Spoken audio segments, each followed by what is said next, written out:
ஆழ்வார் எம்பெருமானார் ஜீயர் திருவடிகளே சரணம். ஜீயர் திருவடிகளே சரணம். நாம் இப்பொழுது வானமாமலை திவிதேசத்திலே கூடியிருக்கிறோம். அடியனோட இங்கே பாலகிருஷ்ணன் சுவாமி எழுந்தருளியிருக்கிறார். அவரோட ஒரு சின்ன கலந்துரையாடல் வைத்துக்கொள்ள வேண்டும் என்று சில அடியார்களுடைய பிரார்த்தனை. அதன்படிக்கு இப்பொழுது ஒரு முக்கியமான விஷயத்தை பற்றி சிறு கலந்துரையாடல் செய்யப்போகிறோம். ஆச்சாரிய சிஷ்ய சம்பந்தம், இந்த ஆச்சாரியனிடத்தில் சிஷ்யனானவன் எப்படி இருக்க வேணும் என்பதை பற்றி சில கேள்விகளை கேட்கப் போகிறார். ஸ்ரீமதி ராமானுஜாய நமஹ. ஆழ்வார் எம்பெருமானார் ஜீய திருவள்ளேசனம். ஜீய திருவள்ளேசனம். ஸ்ரீ வானாச்சல மகாமுனிபியோ நமஹ. வானமாமலை கலியன் ராமானுஜீய சுவாமி திருவள்ளேசனம். ஸ்ரீ மதுரகவி வானமாமலை ராமானுஜீய சுவாமி திருவள்ளேசனம். அடியின் ராம. இங்கே நம் வானமாமலை திவிதேசத்திற்கு நம்முடைய சாரதி சோத்தாத்திரி சுவாமி எழுந்தள்ளியுள்ளார். சுவாமியினிடத்தில் நமக்குண்டான சந்தேகங்களை கேட்டு தெளிவு பெற வேண்டும் என்ற ஆசையிலே சுவாமியினிடத்திலே பிரார்த்தித்தோம். அதற்கு சுவாமியும் இறங்கி நம்மிடத்திலே அந்த சந்தேகங்கள்லாம் தீர்ப்பதற்காக சுவாமி எழுந்தள்ளி கிருபை செய்ய உள்ளார். இப்பொழுது அடியேன் சுவாமி, அடியேன் தேவரிடத்தில் திருவடியை சேர்த்துக் கொள்கிறேன் சுவாமி. அடியேன் அதாவது சிஷ்யனுக்கும் ஆச்சாரியனுக்கும் உண்டான சம்பந்தங்களானது எப்படி இருக்க வேணும் என்று தேவரீர் எல்லோருக்கும் எல்லா பாதர்களுக்கும் நன்றாக புரியும்படியாக நல்ல தெளிவு பெற வேண்டுமாக தேவர் தெரிவிக்க வேண்டுமாக பிரார்த்திக்கிறேன் சுவாமி. சரி, நம்முடைய சம்பிரதாயத்திலே ஆச்சாரிய சிரேஷ்டராக எழுந்தருளியிருந்த மணவாழ மாமுனிகள், நம்முடைய பொனடிக்கால் ஜீயர், நம்முடைய மடத்து பொனடிக்கால் ஜீயர் அந்த மணவாழ மாமுனிகளுடைய பிரதான சிஷ்யராக எழுந்தருளியிருந்தார். இந்த மணவாழ மாமுனிகள் எம்பெருமானாருடைய புனரவதாரம். அவர் சொல்லக்கூடிய ஒவ்வொரு வாக்கும் நமக்கு சத்திய வாக்காக அமைந்திருக்கிறது. அதனால தான் அவருக்கு பொய்யில்லாத மணவாழ மாமுனிகள்னு விசேஷமான ஒரு திருநாமம். எல்லா ஆச்சாரியர்களும் பொய்யில்லாத ஆச்சாரியர்கள் தான் நம்முடைய சம்பிரதாயத்தில். இருந்தாலும் இவருக்கு அந்த விசேஷமான ஒரு பெருமை எதனால் இருக்குது என்றால், பூர்வர்கள் காட்டின அர்த்தங்களை விடாமல் உள்ளதை உள்ளபடி எடுத்து காட்டியிருக்கிறார். அதுவும் யார் யார் என்னென்ன அர்த்தங்களை எங்கெங்கே காட்டுகிறார்கள்ங்கிறத சொல்லியே நமக்கு பல வியாக்கியானங்களிலேயும் அவருடைய ஸ்ரீ கிரந்தங்களிலேயும் அந்தந்த ஆச்சாரியர்கள் சொன்னதை எடுத்து காட்டி அவர் விளக்கியிருக்கிறார். இப்படிப்பட்ட ஒரு நேர்மைத்தன்மை, ஆர்ஜவம் என்று சொல்லுவார்கள், அது உள்ளதனாலே அவருக்கு விசேஷமாக பொய்யில்லாத மணவாழ மாமுனிகள்னு சிறப்பு திருநாமம். அவர் தன்னுடைய உபதேச ரத்தினமாலையிலே ரொம்ப அழகாக ஒரு விஷயத்தை எடுத்து காட்டுறார். ஆச்சாரியன் சிச்சன் ஆரியுரை பேணுமவன், தேசாரும் சிச்சனவன் சீர்வடிவை ஆசையுடன் நோக்கும் அவன் என்னும் நுண்ணறிவை கேட்டு வைத்தும் ஆர்க்கு மன்னேர் நிற்கை அரிதாம் என்று ரொம்ப அழகான ஒரு பாசுரம் காட்டியிருக்கார். ரொம்ப சுலபமான தமிழிலே உயர்ந்த அர்த்தத்தை எடுத்து காட்டியிருக்கார். நம்முடைய சம்பிரதாயத்தில் ஸ்ரீவச்சனபூஷண திவ்ய சாஸ்திரம் என்று பிள்ளைலோக்காச்சாரியர் திருவாய் மலர்ந்தருளின ஒரு அற்புதமான கிரந்தம். அந்த கிரந்தத்திலே காட்டியிருக்கக்கூடிய விசேஷமான அர்த்தம் இது. அதிலே ஆச்சாரியனுக்கும் சிஷ்யனுக்கும் எப்படிப்பட்ட சம்பந்தங்கள் இருக்க வேணும் அப்படிங்கிறது நிறைய விரிவாக எடுத்து காட்டியிருக்கிறார். அதை அப்படியே ஒரு பெரிய பாத்திரத்தில் இருக்கக்கூடிய பாலை திரட்டி பாலாக கொடுத்தா எப்படி ரசமாக இருக்கும், அதே போல மணவாழ மாமுனிகள் இந்த பாசுரத்தில் ரொம்ப சுருக்கமாக அழகாக திரட்டி கொடுத்திருக்கிறார். இவ்வளவுதான் விஷயம். ஆச்சாரியன் சிச்சன் ஆருயிரை பேணுமவன். ஆச்சாரியனுடைய கடமை என்னது? சிஷ்யனுடைய ஆருயிர், இந்த சிறந்ததான ஆத்மா. ஏன் இதை சிறந்ததான ஆத்மாங்கிறாருன்னா, ஆத்மாங்கிறதே பகவானுடைய கௌஸ்துப ஸ்தானத்திலே இருக்கக்கூடியது. கௌஸ்துபமணி அவனுக்கு எவ்வளவு பிரியமோ அதே போல் இந்த ஆத்மாக்கள் அவனுக்கு மிகவும் பிரியமாக இருக்கின்றன. அப்படிப்பட்ட அந்த ஆத்மாவை இந்த ஆச்சாரியன்தான் பகவானிடத்தில் கொண்டு போய் சேர்க்கிறான். இப்போ பகவானுக்கும் ஆச்சாரியனுக்கும் அனாதி காலமாக தொடர்பு இருக்குது. இது இன்றைக்கி நேற்றுக்கு ஏற்பட்ட தொடர்பு இல்லை, இது ஒழிக்க ஒழியாத உறவு என்று பார்க்கிறோம். ஆனாலும் இந்த சிஷ்யன் ஆச்சாரியனை பற்றி, பகவானை பற்றி தெரியாமலே இருந்திருக்கான். இந்த ஆத்மாவானவன் பகவானை பற்றி தெரியாமலே அனாதி காலமாக கஷ்டப்பட்டுருக்கான். சம்சாரமாகிற பெருங்கடலே கிழந்து நோவுபட தன்னையும் மறந்து ஈஸ்வரனை மறந்து இழந்தோம் என்கிற இளோமெனிக்கே இருக்கிறான்னு சொல்கிறார் இல்லையா பிள்ளைலோக்காச்சாரியார். அப்படி இந்த சிஷ்யன், இந்த ஆத்மாவானவன் இந்த சம்சாரத்திலே அப்படி இருக்கான். அப்படி இருக்கிறவனை பகவானிடத்தில் கொண்டு போய் சேர்த்து வைக்கிறாரே ஆத்மா, இந்த ஆச்சாரியன். அப்படிப்பட்ட ஆச்சாரியனுக்கு என்ன முக்கியமான பொறுப்பு? அந்த சேர்த்து வைக்கக்கூடிய ஆத்மா அவன் ஒழுங்காக சாஸ்திரத்தில் சொன்னபடிக்கு எப்படி சொல்லப்பட்டிருக்கோ அதன்படிக்கு அவன் நடந்து அவனுக்கு உஜ்ஜீவனம் ஏற்பட வேணும். அதுதான் அவருக்கு கருத்தாக இருக்குது. அப்போ அவர் என்ன பண்ணுறார், இந்த ஆத்மாவினுடைய நன்மையே பார்த்துட்டு இருக்கார், ஆத்மாவுடைய ஹிதத்தையே பார்த்துட்டு இருக்கார். அது ஆச்சாரியனுடைய கடமை என்று சொல்லுகிறார். அதே சிஷ்யன் என்ன பண்ணணும், தேசாரும் சிச்சனவன் சீர்வடிவை ஆசையுடன் நோக்குமவன். இந்த நல்ல தேஜஸை உடைய சிஷ்யன், தேசாரும் சிஷ்யன்னா நல்ல தேஜஸை உடைய சிஷ்யன், அவன் என்ன பண்ணணும்னா இந்த ஆச்சாரியனுடைய சீர்வடிவை, திருமேனி, சிறந்த திருமேனி, நல்ல உயர்ந்ததான ஆத்ம குணங்கள் பொருந்திய ஆச்சாரியனுடைய திருமேனி. ஏன்னா ஆச்சாரியன்னாலே யார் முதல்ல நமக்கு, நல்ல சாஸ்திரத்தை கற்றறிந்தவர், அதை தான் அனுஷ்டிப்பவர், மற்றவர்களுக்கு அதை சொல்லிக் கொடுத்து அனுஷ்டிக்க வைப்பவர். அப்படிப்பட்டவராக தான் ஆச்சாரியர் இருக்கிறார். அப்படிப்பட்ட ஆச்சாரியனிடத்திலே ஒருத்தன் அடிபணிந்திருக்கிறான்னா அந்த ஆச்சாரியனோ இவனுடைய ஆத்மாவுக்கு என்ன நன்மையோ அதையே அவர் பார்த்துட்டு இருக்க போகிறார். சிஷ்யனானவன் என்ன பண்ணும், அந்த ஆச்சாரியனுடைய திருமேனி சௌக்கியமாக இந்த உலகத்திலே இருக்க வேணும், அவருக்கு எந்த குறையும் இருக்கக்கூடாது என்பதை இந்த சிஷ்யனானவன் ஆசையோடே பார்க்க வேணும். இது ஏதோ கடமைக்காக பண்ணக்கூடாது, மிகவும் ஆசையோடே நமக்கு எல்லாம் இந்த ஆச்சாரியன்தான், வகுத்த விஷயம் ஆச்சாரியனே என்று இதே பிள்ளைலோகாச்சாரியர் எடுத்து காட்டுறார். என்ன எம்பெருமானுடைய பரமத்தில் இருக்கக்கூடிய நிலை, வியூகத்தில் இருக்கக்கூடிய நிலை, அந்தரியாமியாக இருக்கக்கூடிய நிலை, அர்ச்சையில் இருக்கக்கூடிய நிலை, விபவத்தில் இருக்கக்கூடிய நிலை எல்லாம் தன்னுடைய ஆச்சாரியன் என்றே இந்த சிஷ்யனானவன் நினைத்து கொண்டிருக்க வேணும். அப்படி எல்லாம் அவனுக்கு அந்த ஆச்சாரியன் தான் என்ற அந்த நினைவு வந்துடுத்துன்னா அப்போ அந்த எல்லா விதமான எம்பெருமானிடத்துலையும் அவன் எவ்வளோ அன்பு காட்டுவானோ அதை கொண்டு வந்து அப்படியே ஆச்சாரியனிடத்தில் காட்டணும். ஆச்சாரியனுக்கு அன்பு காட்டுறதுனா எப்படி அன்பு காட்டுவது, ஆச்சாரியனுடைய திருமேனிக்கு தான் அன்பு காட்ட முடியும். அந்த ஆச்சாரியனுடைய திருமேனிக்கு என்னென்ன வேணுமோ அதையெல்லாம் இந்த சிஷ்யன் தான் பார்த்து பார்த்து பண்ண வேணும். சாமானியமாக பார்த்தோன்னா ஒரு குருகுலவாசம்னு சொல்கிறார்களே, சாஸ்திரத்தை அபியசிக்க போகக்கூடியவர்கள், சாமானியமான சாஸ்திரத்தை அபியசிக்கக்கூடியவர்கள் கூட அந்த காலத்தில் குருகுலவாசம் பண்ணும் பொழுது ஒரு குரு சொல்லிக் கொடுப்பார்னா அந்த சிஷ்யர்கள் தான் போய் அவர்களுக்கு அரிசி பருப்பு வாங்கிட்டு வருது, விறகு வெட்டி கொண்டு வருவது, அவர்களுக்கு துணியை துவைச்சி கொடுப்பது, எல்லா காரியங்களும் இந்த சிஷ்யர்கள் தான் பண்ணுவார்கள். இது சாமானிய சாஸ்திரத்தை சொல்லிக் கொடுப்பவர்களுக்கே இப்படி தான் இருக்குது. இவ்வளோ கூட நம்ம யோசிக்க வேண்டாம். இன்றைக்கி ஒரு பரம நாஸ்திகனாக இருப்பான், அவனுடைய கொள்கையை பின்பற்றக்கூடிய 4 நாஸ்திகர்கள் இருப்பா. அந்த 4 நாஸ்திகர்கள் அந்த பரம நாஸ்திகனாக ஒருத்தர் இருக்கானே அவனுக்கு அவ்வளோ அன்பு காட்டுவா. அவன் தான் எனக்கு எல்லாம், அவனால் தான் எனக்கு அறிவு கண்ணே திறந்தது, அவனுக்கு தான் நான் எல்லாம் பண்ணுவேன், தலைவான்னு அவன் பின்னாடியே ஓடின்னு இருப்பான்.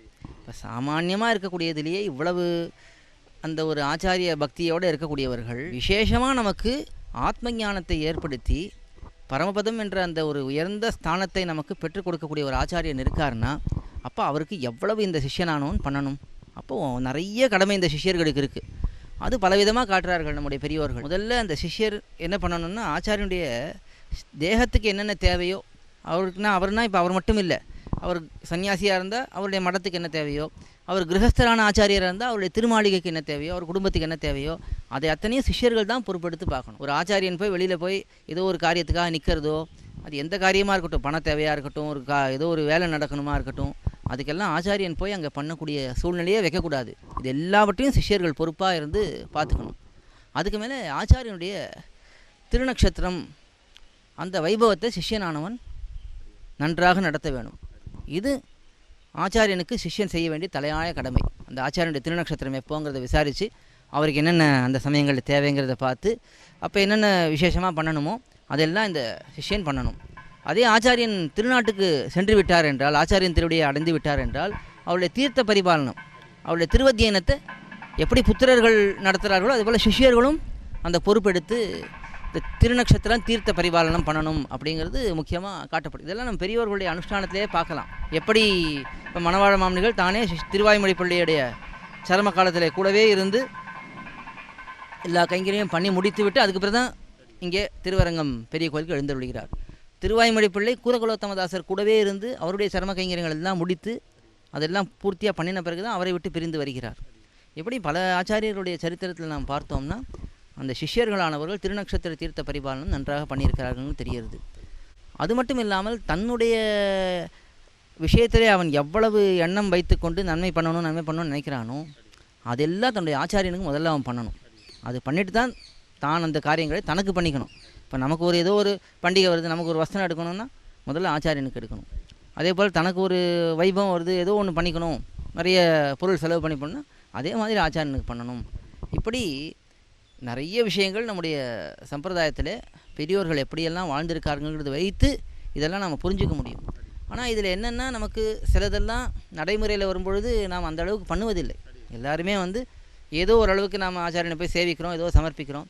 ஆனால் இந்த மட்டுமாவது முதல்ல இருக்கணும். ஏன்னா பல பேர் என்ன ஆகிடுறா, இப்போ கூட கொஞ்சம் நேரம் பேசிகிட்டு இருந்தோமே, பஞ்சசம்ஸ்காரம் பண்ணிக்கிறா, அப்படியே புறப்பட்டு போயிடுறா. அதுக்கப்புறம் எப்பயாவது ஒரு நாள் வந்து வருஷத்துக்கு வந்தால் கூட பரவாயில்லையே, அவருடைய குடும்பத்தில் ஏதாவது கல்யாணம்னா அப்போ வேறு வழி இல்லை, முதல் பத்திரிக்கை வச்சாகணும், அப்படி வந்து சேவிக்கிறா. இப்போ ஒரு ஞானாச்சாரியன் இருக்கார், அவர்கிட்ட நல்ல காலக்ஷேபங்கள்லாம் கேட்குறா, அறிவெல்லாம் பெற்றுக்கிறா. ஆனால் அவருக்கு என்ன நம்ம திருப்பி பண்ணணும்? அவர்கிட்ட நல்ல ஞானத்தை பெற்றுக்கிறோம், நல்ல பக்தியை வளர்த்துக்கிறோம், நமக்கு நல்ல இப்போது விஷயங்களில் தெளிவு ஏற்படுறது, நாம் ஒழுங்காக நடக்கணும்னு நினைக்கிறோம். ஆனால் அந்த அறிவை நமக்கு ஏற்படுத்தினவர் அவருக்கு நம்ம எவ்வளவு நன்றியோடு இருக்கணும், அந்த எண்ணம் இருக்கா? பல பேருக்கு இல்லை. ஏன்னா சாஸ்திரத்தில் என்ன சொல்கிறதுன்னா, குருவனுடைய பெருமையை நன்றாக இவன் பிரகாசப்படுத்த வேண்டும்.